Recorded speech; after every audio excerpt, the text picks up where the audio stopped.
Welcome back to Yankee Chronicle. I'm your host, Abby Peel, coming to you from Hanover's Ledyard Financial Advisors right here on Maple Street. And I'm now joined by Susan Renaud, a senior financial advisor. Hi, Susan. Hi, Abby. I'm excited to chat with you. First, I always like to start with, tell us about yourself. Yeah, sure.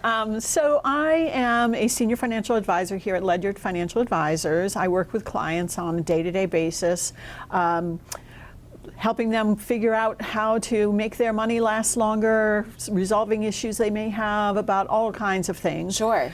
And my background is in finance in the corporate world. I've worked in various places and in various parts of the world.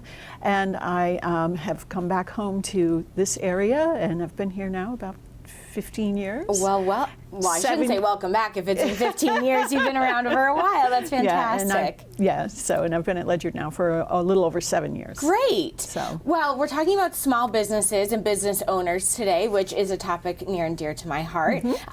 Talk about someone who may be interested in selling their business. I think it's something that people are always kind of maybe thinking about in the back of their mind. Yeah, they are. And a lot of business owners are thinking about selling their business, and they have a good idea of what they think they want to do after they sell their business, but they don't necessarily have all of the pieces in place to be ready to sell. So a couple things they need to think about is the business ready to be sold? Sure. Are they ready for life after the business? Yes. That's a big piece that they really need to spend some time on. Right. And have they done a personal financial plan for life after the business? Yes. I mean, a lot of times the business is picking up some of the costs of day-to-day living, like your car, your cell phone, insurance, these things.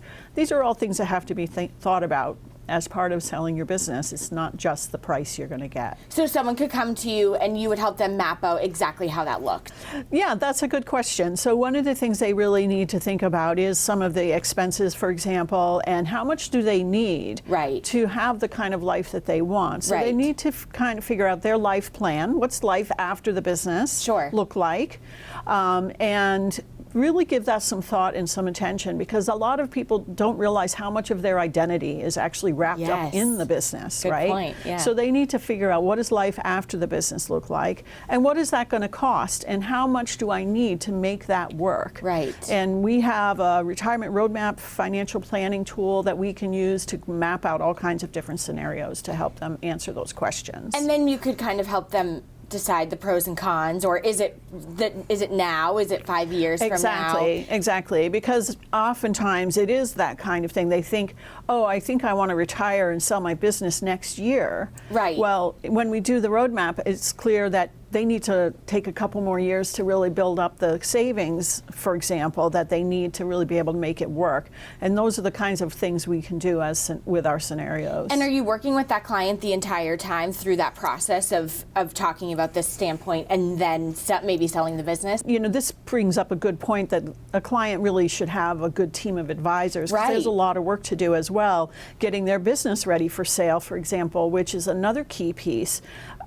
Do they have good culture? Do they have the key employees? Can they handle taking over the business after the owner leaves? Or is the owner really so wrapped up in the business that after he or she leaves, it's no longer really viable? And kind of addressing some of those key issues around what makes the business ready. Well, it sounds to me like it's not a one-time meeting. There's a lot of factors that meet with you and get the sense of what you need, and then maybe the business owner needs to go and do a little research and thinking too about what they're ready to do. Exactly. And then taking a deep dive and looking at their business to see how attractive it is to a buyer. Right. And there are a lot of factors that come into play with that. Absolutely. With how attractive is it going to be, which affects the valuation, which gets us back to the financial planning. Okay, here we go. I see what you did here, full circle.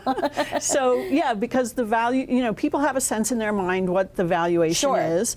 Most business owners have about 80% of their wealth is the business. Right. So you have to realize that, cash it out, if you will, and that's going to fund your retirement. Well, we have to determine the wealth gap between what they need and what they have outside of the business. Got it. Okay. Oh, important. And that's the gap that the business sale needs to fill. Interesting. And so they have to figure out what that gap is, which we can help with, Sure. and then figure out if the business can fill it and how that will work. Right. Well, and I think it's just back to your initial point too. This can't be just something done in one meeting by yourself. So you're Exactly. really a partner in helping them look at the bigger picture Exactly. besides just getting that pen across the dotted line. Exactly. And then there's also other advisors that are really important to the picture. You know, the tax advisor, maybe some legal people. Right. There's usually a team that really should be involved in that process. So if any business owners are watching and even thinking about what it looks like to sell their business, suggest reaching out to you, Susan, Absolutely. to learn all about it. Because it's a little bit of a probably mixed emotion time in someone's life. Absolutely, yeah, because it is a big deal. And, you know, my brother is a business owner and he talks about retiring all the time. Sure. But he never quite gets there. And Yeah. I think he needs to do some of this work. Sounds like for the holidays you should give him a gift with his sister. Well, Susan, so great to meet with you and hear all about this, and I hope any business owners watching are at least thinking about making an appointment with you to just talk about what the future looks like. That would be great. Thank you. Welcome it. When we return, we'll visit the Andover Community Hub and learn about their mission and plans. But first, please keep watching Your Yankee Chronicle as we hear from another one of the fine businesses that are involved in making this show happen. Please stay with us.